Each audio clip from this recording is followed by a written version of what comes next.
이화영이가 선고가 됐는데 이재명이 지금 정신이 없어요. 그래서 이제 진짜 명이 다하였다. 이제 이재명의 명이 정말 다하는 모습을 보고 있다. 이런 얘기를 듣고 있고, 그래서 아마 그 자유우파의 분들이 대한민국의 정상화 길로 가는 이 첫 단추를 끼웠다. 이런 얘기를 하는 것 같습니다. 우리 김 대변인, 지난주에 이제 이화영 선고가 됐고, 어제 같은 경우에는 전격적으로 또 이재명에 대해서 쌍방울 대북 송금과 관련된 제3자 뇌물죄로 기소를 했습니다. 이 상황, 법률적으로든 정치적으로든 어떻게 해석하고 계십니까? 법률적으로야 우리 또 변호사님 앞에서 감히 번데기 주름 잡듯이 이야기할 수 없겠지만은 일단은 그 이재명 그 당대표의 발언이 참 그래요. 여기 뭐라고 했죠? 이 검찰이 이제는 뭐 하다 뭐 무리수를 둔다고 했네. 네. 소설 창작 수준이 갈수록 떨어진다. 맞아요. 네. 이재명 당대표가 본인의 사법 리스크를 방어하고 그리고 발언하는 수준이 점점 떨어지는 것 같아요. 맞아요. 네. 역시 네. 반사. 반사 진짜. 근데 왜 그러냐면 이게 피의자가 혐의가 있는 자가 자기를 방어하는 건 당연하죠. 너무나 그렇지. 당연해요. 그러니까 뭐 이재명 당대표 같은 사람이 그것도 뭐 인성이 뛰어난 사람도 아닌데 자기 방어 적극적으로 하는 건 얼마든지 뭐 오케이.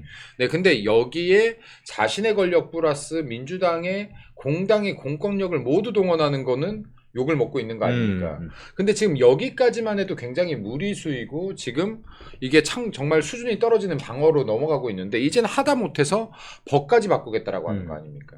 그럼 지금 대북송금 특검법 만들겠다, 법 왜곡죄 만들겠다, 수사기관 무고죄 만들겠다. 그럼 이건 결국엔 뭐냐면 야 나한테 지금 나와 관계에 있는 사건에 유죄를 떨궜어? 야 그럼 이거 방어해야지. 무리수를 둬서라도 방어를 해야지. 그러면은 결국에는 수사하는 검사도 내 힘으로 권력으로 우리 국회의 권력으로 눌러보고 판결하는 지금 재판정도 눌러보겠다면 무리수 두는 거 아닙니까? 그렇죠. 근데 이렇게까지 하면 되느냐. 여기 대한민국을 버티고 있는 지금 상권 분립 자체를 흔드는 행위들을 하면 되느냐. 이 정도까지나 국회의 권력이 막강해서 되느냐. 그리고 지금 결국에는 사법부도 통제하고 검찰도 통제하겠다. 뭘 위해서? 내 사법 리스크를 위해서. 그리고 이렇게까지 하는 이유는 하나입니다. 자기가 죄가 있는지 알아요. 네. 제가 볼 땐 그래요. 그렇죠. 그래서 네. 그 어제 한동훈 전 비대위원장이 그 페이스북에 썼지 않습니까? 이재명 지가 유죄인 거 알아. 가슴 쫀득쫀득 할까? 이런 얘기 쓴 거 아닙니까? 왜냐면요. 우리가 죄가 없는 사람들은 억울해서 화가 나고요. 진짜 그치. 분노가 해서요. 이거를 어떻게든 간에 내가 지금 여기 소명하려고 하고 해명하려고 막 하는 것이지 이렇게 지금 법까지 바꾸면서 편법을 쓰려고 하지 않을 거예요. 근데 이렇게 법까지 바꾸고 밀어붙여서라도 지금 어떻게든 자기를 방어하려고 하는 것은 이렇게까지 무리수를 두지 않으면은 무조건 유죄라는 거 자기가 제일 잘 알기 때문인 것 같아요. 그렇죠. 예, 그리고 지금 무리수라는 게 바둑 용어 아닙니까? 예, 바둑 용어예요. 무리수의 결과가 뭘까? 네, 무리수의 결과는 항상 패배라는 건가요? 패배지 뭐, 불계승이지 네, 뭐, 그럼요. 불계패지 뭐. 예. 지금 이제 이것은 지금 이제 어떻게 보면은 지금 아까 우리 변호사님께서 말씀하셨지만 재판부가 돌아왔다. 재판부가 사실은 이게 정치적 판단을 절대 해서 안 돼요. 그럼 그렇죠. 재판부의 권위가 계속 떨어지는 겁니다. 그럼. 그 재판장 되는 게 얼마나 어려운 일입니까 이거? 사법고시 통과한다고 되는 일이 아닌 거잖아요. 그렇죠. 그중에서도 정말 우수한 성적을 거둬야 되는 거 아닙니까? 그럼요. 예. 근데 본인들의 노력이 정말로 국민들로 존경받는 결과로 돌아가기 위해서는 정치적 판단에서는 안 된다. 그러니까 정말로 지금 이재명 당대표에 대해서 받고 있는 숱한 혐의들 그리고 지금 4가지 재판에 대해서 빠르게 판결들 나올 것들도 분명히 있겠지만 중요한 것은 이게 대선 직전까지 주요 판결들은 분명히 나와야 될 것이다. 그렇죠. 네. 실제 지금 말씀하신 것처럼 서울중앙지방법원 같은 경우에는 이른바 김명수 대법원장 아래서 그 키즈들이 형사재판부를 사실상 상당 부분 장악하고 있다는 그런 비판에서 자유롭게 어렸었죠. 근데 상대적으로 수원지방법원에서는 이렇게 훌륭한 판사가 있었어요?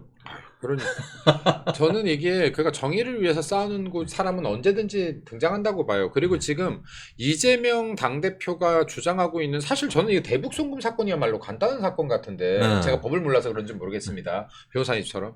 근데 이게 정황을 한번 보세요. 제가 이 이야기를 타 방송에서도 몇 번 했는데요.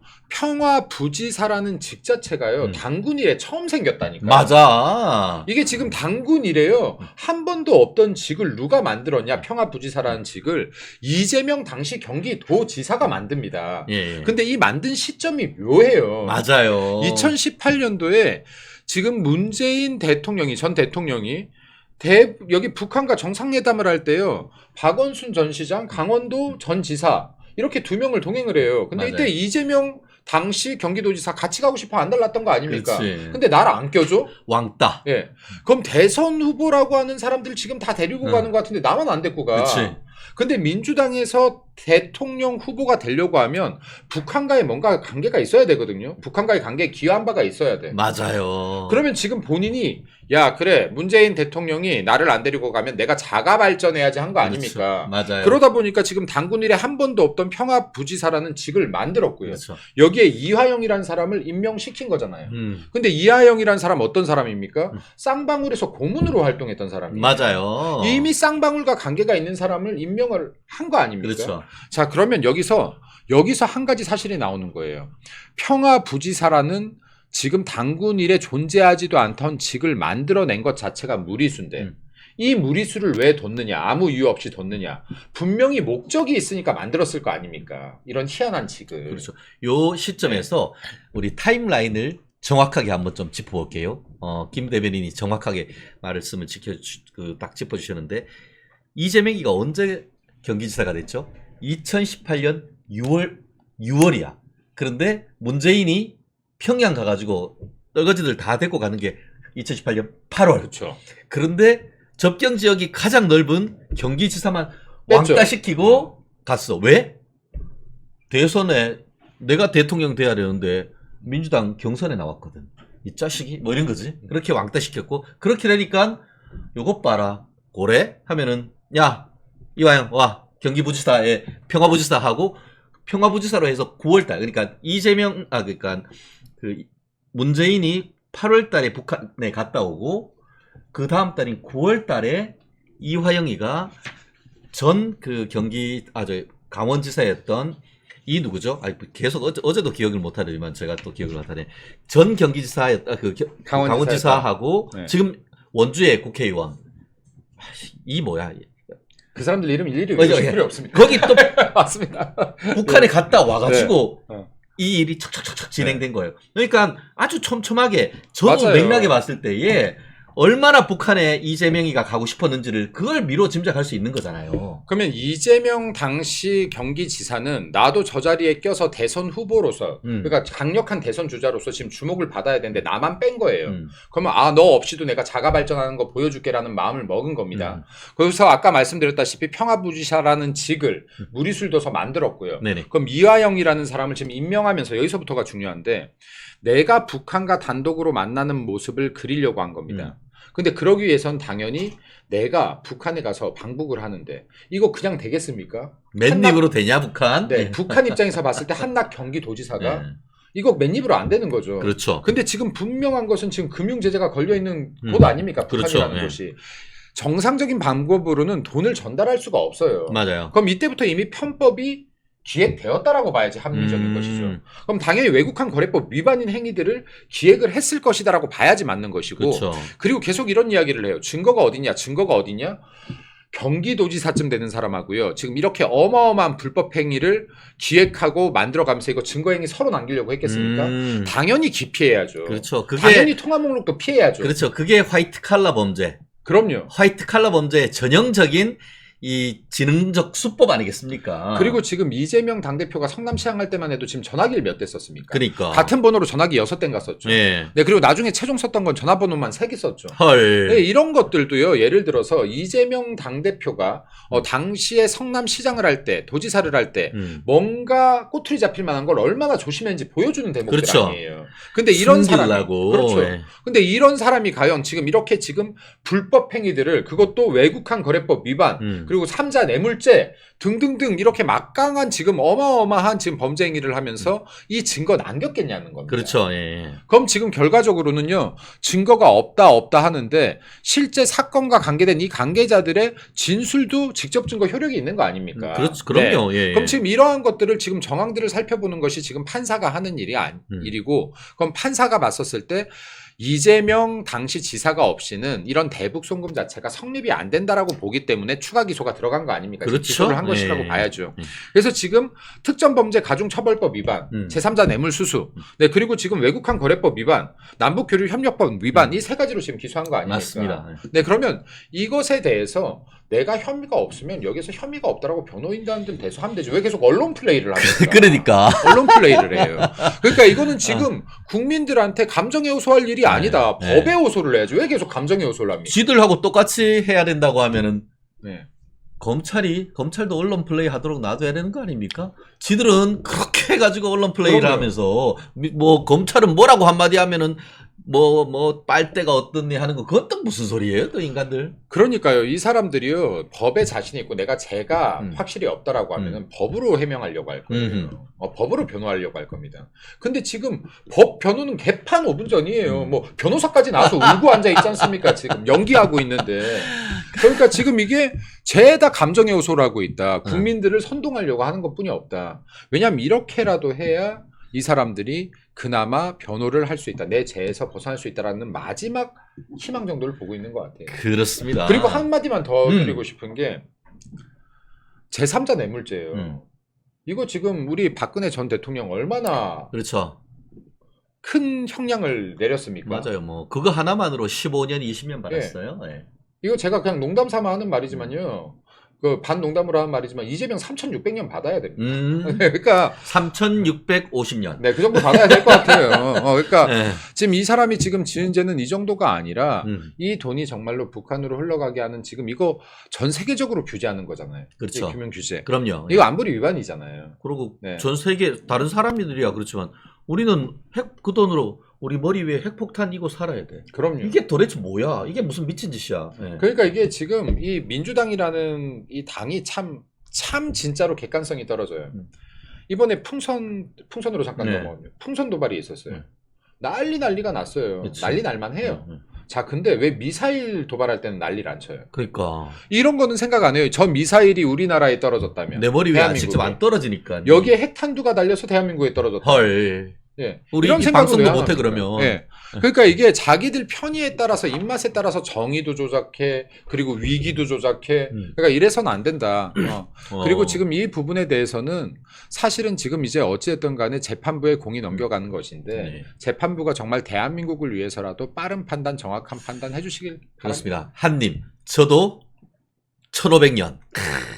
한 500년 넘어 1500년. 아, 이거 딱 되는데요. 예. 그리고 이재명 당대표가 지금 이거 뭐 그냥 농담 삼아 하는 말인데요. AI들의 학습 속도가요. 옛날에 뭐 알파고 바둑도 있었잖아요. AI가 자가 학습을 하면서 이제 딥러닝을 하잖아요. 이게 AI가요. 1시간 바둑을 두면은 사람이 이게 1시간에 사람 80일 바둑만 계속 둔 것만큼 학습을 한답니다. 그럼 이게 AI의 1시간이 사람의 8시간이라고 보면 지금 4차 산업혁명 시대잖아요. 그럼 이게요, 지금 이재명 당대표가 이 사법 리스크로 대한민국 정치를 이 후퇴시킨 지금 지난 2년을 계산해 보면요. 이거 진짜로 한 몇백 년 돼버려요. 석기 시대로 대한민국을 돌려놓는 네. 거네. 그러니까 지금 다른 지금 선진국들 같은 경우는 4차 산업혁명 미래로 발전하기 위해서 이렇게 하루하루 전쟁을 치르고 있는데 우리는 지금 이재명 당대표의 사법 리스크를 한쪽은 방어하고자 하는 쪽, 한쪽은 정의를 실현하고자 하는 쪽에서 이 정체 후퇴 싸움을 계속하고 있다. 오케이. 네. 아까 지금 아까 한 분이 위로 올라가 버렸습니다만, 우파끼리 유튜브에 나와서 이런 얘기 한들 뭐하나라고 얘기하셨는데요. 제가 그 말씀 드릴게요. 우리 특히 멸콩TV 같은 경우에는 월요일부터 금요일까지 아침 방송, 그리고 또 저녁 방송, 나오시는 패널들이 지금 대한민국, 조선 최고의 우파 검객들이십니다. 우리 여기에서 굉장히 자유롭게 또 길게 얘기를 합니다. 그리고 여기에서 얘기하고 했던 것들을 압축하고 해서 우리가 KBS, MBC, YTN 뭐 이런 종편 TV조선에 나가서 여기에서 얘기하고 했던 것들이 압축해서 우리 국민들의 어떤 그 사안의 진실을 얘기를 하고 있습니다. 그렇기 때문에 지금 우리끼리 이런 얘기한다라는 것에 대해서 비판할 수는 있습니다만 이게 일단 우리끼리의 내부적인 결속을 하고 그것을 우리가 이런 것을 해서 다져진 얘기를 또 전 국민들에게 전달하는 정말 조선 최고의 검객들을 우리 멸콩TV에 모았습니다. 특별히 우리 목요일 날 국민의힘 대변인도 하시고 또 지금 분당에서 사실상 이게 참 많은 분들이 안타까워하시죠. 김민수 대변인 사실 김민수 의원님으로 모셔야 되는데 안타까움이 있습니다만 그런 분들의 영향력 단순히 우리 멸콩 TV와 우파 유튜브에 머물지 않는다는 것 아마 지금 보시는 분들도 다 잘 아실 겁니다. 내부적으로 우리가 스스로 단결하지 않으면은 외부적으로 나갔을 때 힘을 쓰지 못합니다. 그게 바로 수신제가 치국평천하고 집안이 탄탄해야 밖에 나가서 이게 열심히 뛸 수 있는 건 아니겠습니까? 우리 김희수님, 김민수 정말 잘한다. 화이팅! 좋습니다.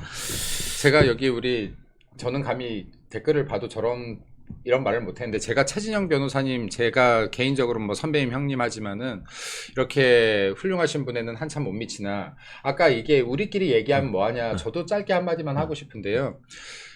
사실 방송들은 시간이 짧아서 긴 이야기를 못해요. 방송에 나가도 여기 화면에 보이지 않는 곳에서 앵커들이 발언을 이렇게 자르기도 하잖아요. 시간의 한계가 있다 보니까. 근데 이러한 이야기들을 듣고 또 우리 국민의힘에서도 아이디어를 얻어서 또 정책으로 싸우고 맞대응하기도 합니다. 그렇기 때문에 여기에 지금 이제 멸콩TV 같은 경우는 특히나 하루에 2번이나 방송을 하면서도 정말로 힘든데도 이 방송을 끌고 가고 있고 그리고 이게 정의를 바로 세우려고 하는 방송이기 때문에 결론은 좀 많이 사랑해 주십시오. 멸콩TV. 그렇습니다. 많이 네. 우리 슈퍼챗도 날려주시고 하트 뿅뿅 해주시고 구독해주시고 제가 오늘 들어오면서 봤더니만 저희가 24만 5천 명, 25만 6천 명인데 정말 25만 명 다음 주까지 찍을 수 있도록 좋아요, 구독, 서브스크라이브 팍팍 눌러주십시오. 우리 멸콩TV 화이팅 한번 해주시죠. 멸콩TV 화이팅! 좋습니다. 네. 김민수 대변인 응원합니다. 뭐 말씀도 잘하고 잘생겼습니다. 다둥이 아빠에. 빠지는 게 없어요. 감사합니다. 그리고 지금 어제 저도 이제, 익명화된 판결문 291쪽짜리 판결문을 받았는데요. 말은 298쪽이지만 뒤에 별지 목록이 있기 때문에 그거 다 합치면은 한 350쪽 정도 됩니다. 그리고 그 중에서 상당 부분은 또 2급 비밀이 있어가지고 이 부분을 상당히 뺐는데요. 목차만 이 판결문에 있는 목차만 14쪽일 정도로 굉장히 내용이 방대합니다. 저도 일부는 읽어봤고 일부는 못 읽어봤는데 그 얘기 하더라고요. 어제 저녁에 제가 MBN에서 방송할 때 민주당 패널들이 소설 쓰네. 뭐 어떻게 개인적으로 경험하지 않으면 알 수 없는 것들이 도대체 어딨냐 했더니만 제가 그랬습니다. 읽어는 봤냐? 거기에 보면은 정말 김성태 또 안부수 이런 사람들이 경험하지 않고서는 알 수 없는 아주 상세한 내용들이 그렇게 할 수밖에 없던 동기와 전후 사정들이 항목을 해서 1부터 14까지 1부터 4까지 이런 식으로 해서 거의 199쪽부터 204쪽까지 아주 상세하게 되어 있습니다.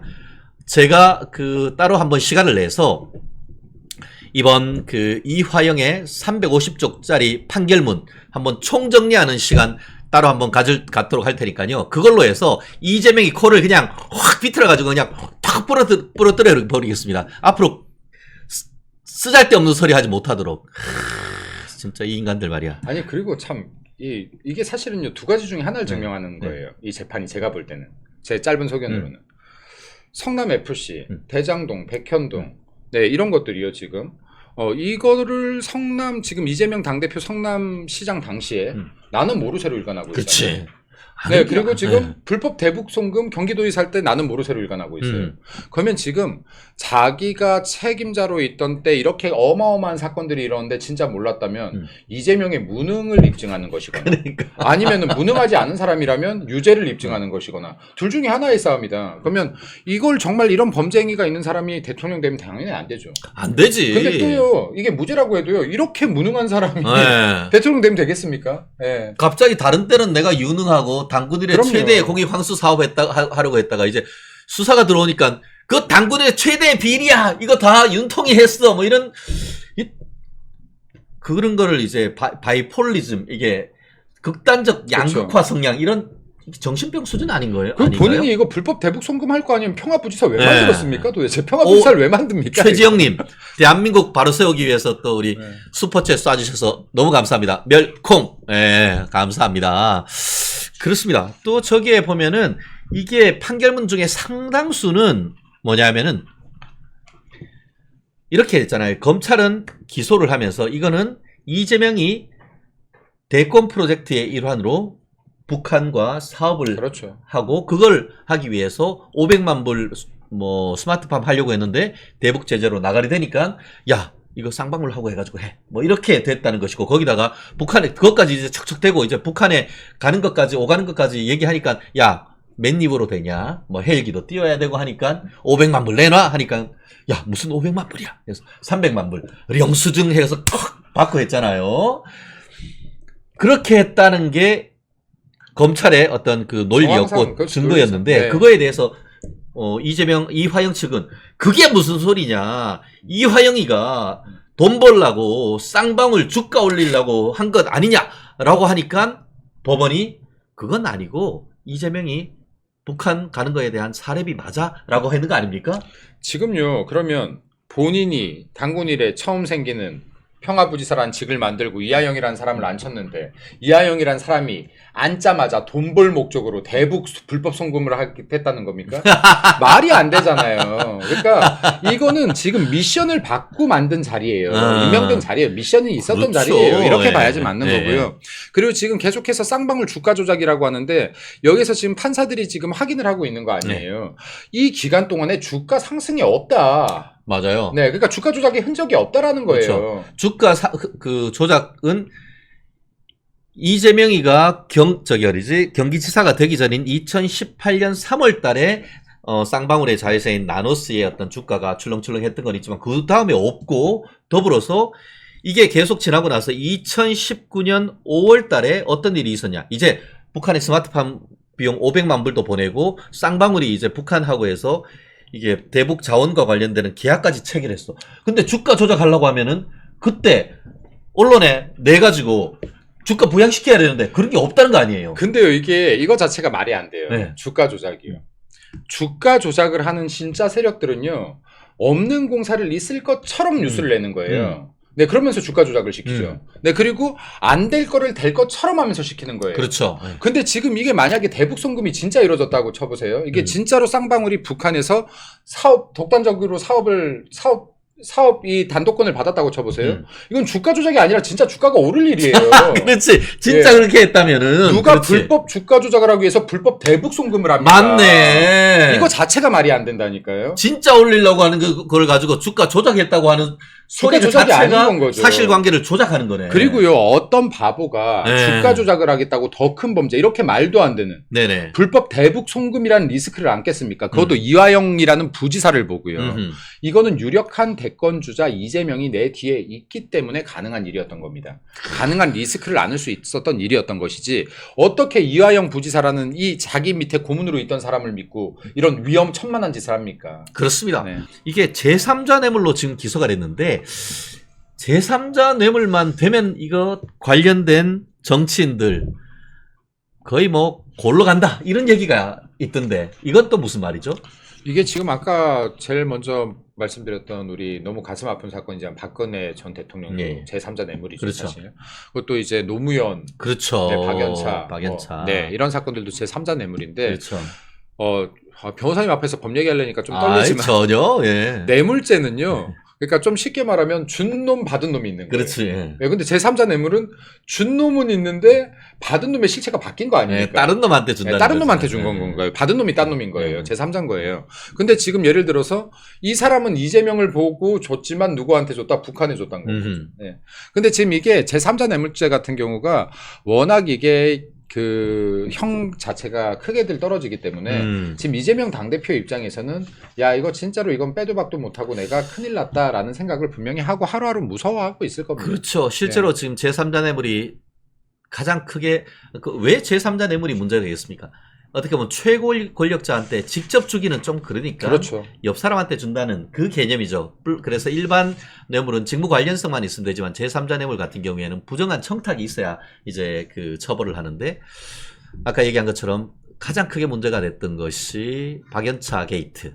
노무현 전 대통령이 이제 뭐 시계도 주고 또 이제 뭐 딸 해외 가가지고 또 맨하탄 보이는 데서 집 사라고 돈도 주고 하여튼 뭐 그런 내용으로 혐의를 받고 봉하마을에서 서울까지 와서 조사를 받고 했던 그 죄명이 바로 제3자 제3자 뇌물인 것이고, 또 그리고 박근혜 전 대통령한테 이제 삼성에서 승계와 관련해가지고 좀 잘 봐달라라는 취지로 하고, K스포츠단, 미르재단 이런 데에 기부하게 된 그것도 제3자 뇌물로 해서 형량이 굉장히 컸었습니다.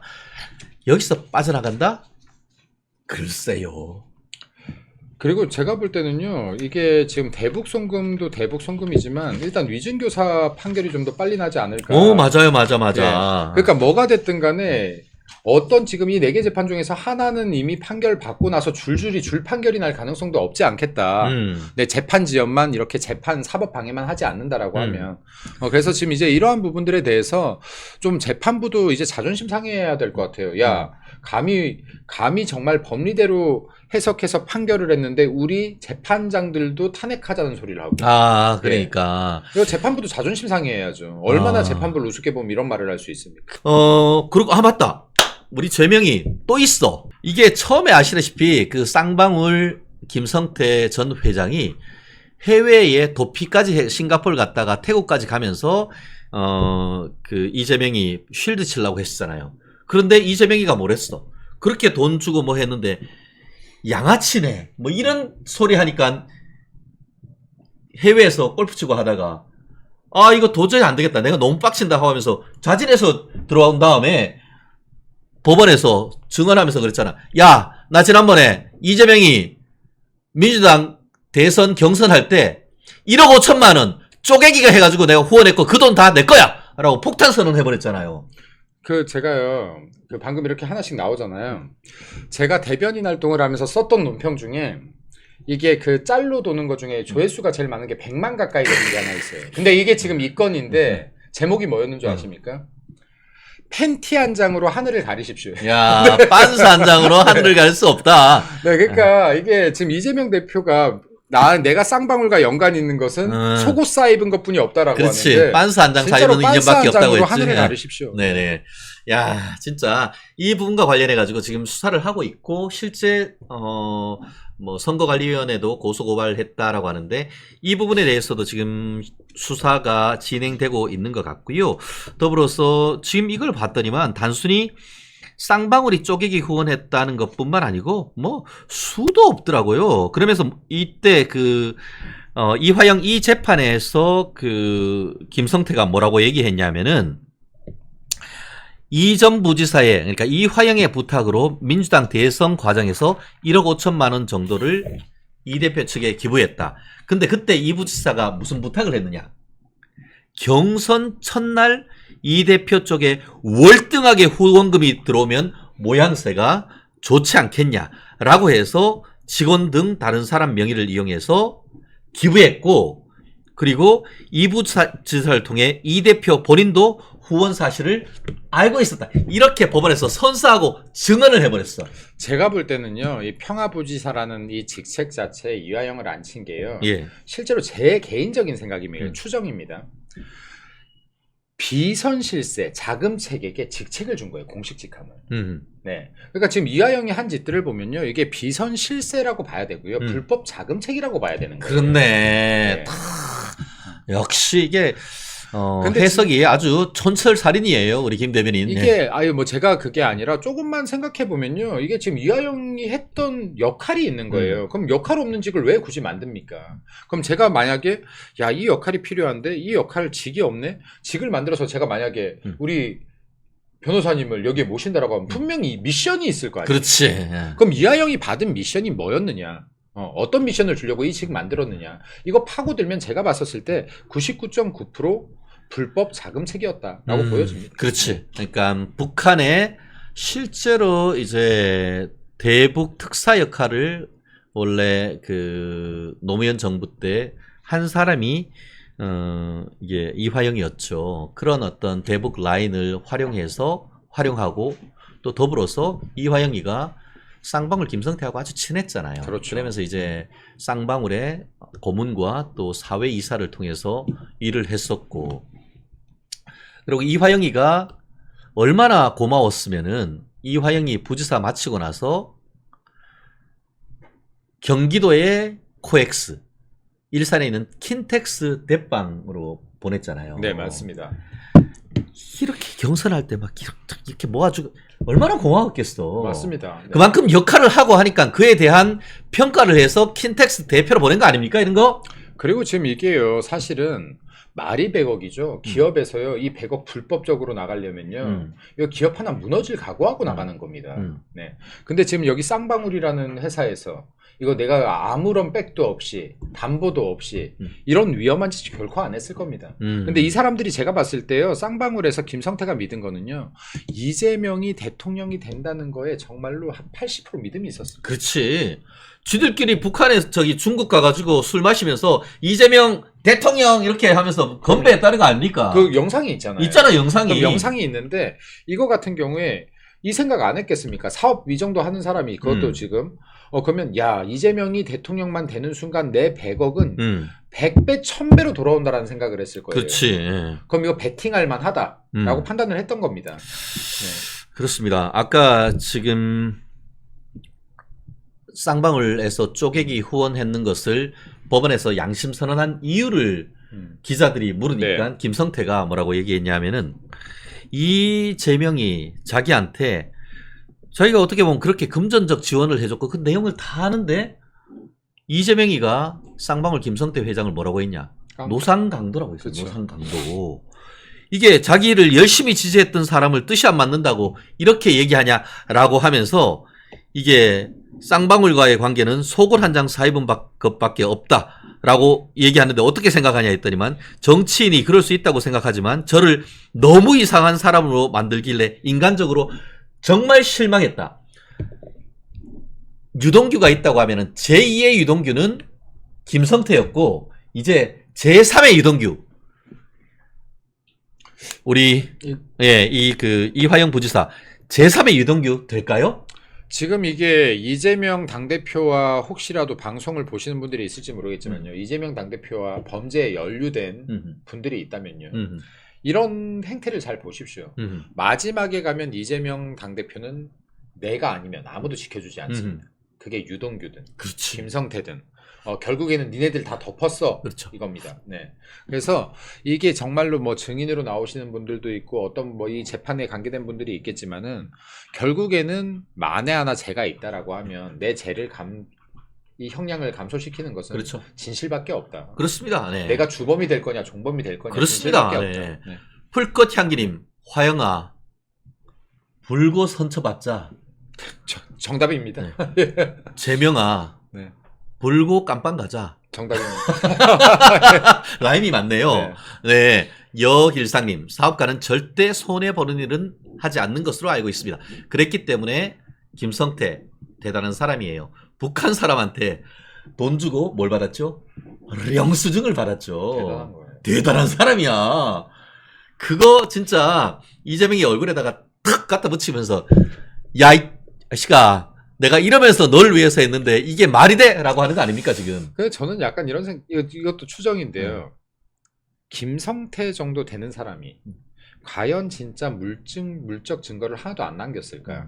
저는 아직까지 오픈하지 않은 것들이 분명히 있지 더 않을까. 있을 수 있어요. 맞아요. 예. 맞아. 근데 아직도 그래도 이재명과 이화영과의 그간의 신의를 생각해서 안 까고는 있는데 야, 니네들 끝까지 하면 내가 여기 하나 정도는 뭔가를 갖고 있지 않을까라는 그렇죠. 생각을 조심스럽게 합니다. 결국 예. 그게 자기의 형을 낮출 수도 그럼요. 있고 하기 때문에 어떻게 보면 더 낼수록 그게 더 추가 수사해서 기소할 수도 있는 그런 부분이 있어서 어쨌든 전부 다까지는 않고 있다라고 생각하는데 이화영 사실 뭐 이재명이가 대통령 그 총선도 이기고 할 것 같으니까 뭐 그렇죠. 이재명한테 보고를 했네 안 했네 말을 바꾸지만 9년 6개월 받으면서 머리가 새하얘졌고 지금 거기가 81학번이니까 3세 4세 이제 10년이면은 74세 거기다가 이번에 이재명하고 제3자 뇌물로 또 공범으로 기소됐거든요. 네. 여기서 또 한 5년 나오면은 그냥 70살 넘어가지고 나올 수밖에 없는데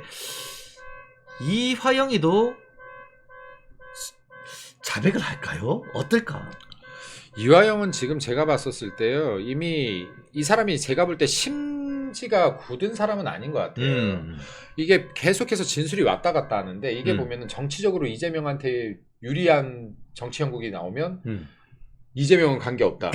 그러니까. 근데 이재명 끝나는 분위기면 이재명도 알았다. 지금 왔다 갔다 해요. 네. 근데 지금 이 사람의 진술은 너무 왔다 갔다 했기 때문에 지금 이게 어떻게 흘러갈지 모르지만 언제든지 또 진술이 바뀔 가능성이 있다. 이재명 당대표가 대통령이 되기 힘들겠다. 날 지켜주지 못하겠다라고 판단되면 진짜 진실을 답을 가능성도 저는 없지 않다라고 봅니다. 네. 그래요. 사실 지난번에 이재명이한테 대해서 구속영장 쳤을 때에 담당 재판장이 구속영장은 기각을 하면서도 이화영이가 진술을 바꿔가지고 이재명이한테 다 보고했다라고 했죠. 한 진술의 임의성, 한마디로 무슨 좁혀고 압박하고 회유해서 한 것은 아니다라고 해서 유창훈 판사가 설령 기각을 했다 하더라도 이화영의 진술에 신빙성에 대한 판단을 하지 않고, 신빙성은 나중에 본안 판단에서 하라는 것이고, 이거는 임의적으로 진술한 것은 맞다. 한마디로 이재명이한테 다 보고했다. 그리고 그 지시를 받고 했다라는 취지에 대해서는 공감을 했단 말이에요. 당연히 그럴 수밖에. 그러면 이화영 부지사가요, 선임되고 나서 한 일이 뭐예요? 대북 송금이 지금 전화로 한두 통 1, 20분에 처리될 일입니까? 지금 이 대북 송금 지금 800만 달러가 가기 위해서는요, 수차례 교신하고 연락하고 난리가 났을 거예요. 돈을 어떻게 만들 것이며 어떻게 늘 것이며, 그지 않습니까? 이 일 하나 하기에도 바빴다니까요, 평화부지사로서. 맞아요. 그러면 지금 이 일 하나 하는데 이거를 이 일 하나만 하기 바빴다는 거는 이 일 하나가 미션이었다는 겁니다. 네. 그렇죠. 다른 설명이 어떻게 가능하겠습니까? 그럼요. 그거 하라고 네. 당군1에 처음으로 네, 경기도에서 평화부지사 만든 거 아니에요. 그리고 실제로 오늘 지금 조선일보였습니까? 해놨는데 그 이화영이가 북한 갔다 와서 이제 뭐 잘 되고 있다 하니까 밑에 그 페이스북에 이재명이가 이 부지사님 수고하셨습니다. 그 댓글 달고 있었잖아.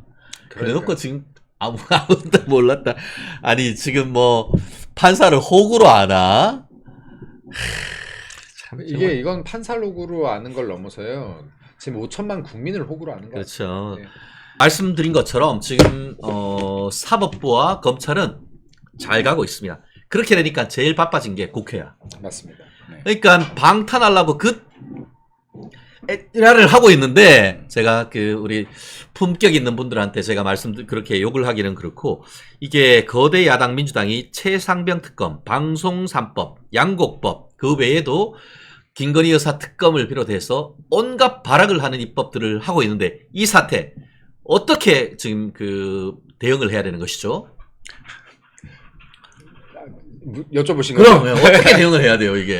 대응은 제가 계속 이야기하지만 대통령의 제2요구권 빼고는 없다. 네. 제도적 장치로는. 네, 제도적 장치로는. 그리고 왜냐면 지금 이미 이게 국회는 파행이라고 봐야지 맞아요, 사실은. 그러니까 민주당이 민생을 위해서 22대 국회를 끌고 나갈 마음이 있었다라고 하면 지금 원 구성부터 상식적인 선상에서 시작을 했을 것이다. 그렇죠. 법사위원장 국민의힘에 주고 시작했을 것인데, 법사위원장 죽어도 우리들이 갖고 시작하겠다라고 한 것 자체가 민생은 뒷전으로 팽개쳐놓고 우리가 어떻게 하든 간에 윤석열 정부에 부담을 줘서 이 사람을 할 수만 있다면 탄핵으로 끄집어내려서라도, 아이고야. 대통령 임기 줄여서라도 이재명 당대표의 사법재판 결과가 나오기 전에 대통령 선거를 치르겠다라는 거 아닙니까? 이게 지금 핵심 아닙니까? 그래서 법사위원장에 정청래를 안 치고 사선 의원을, 네, 사선 의원을 뭐 재선 3선하는 사람한테 하는 거를 4선으로 안 치고, 그래서 패스트트랙에 올릴 수 있는 것도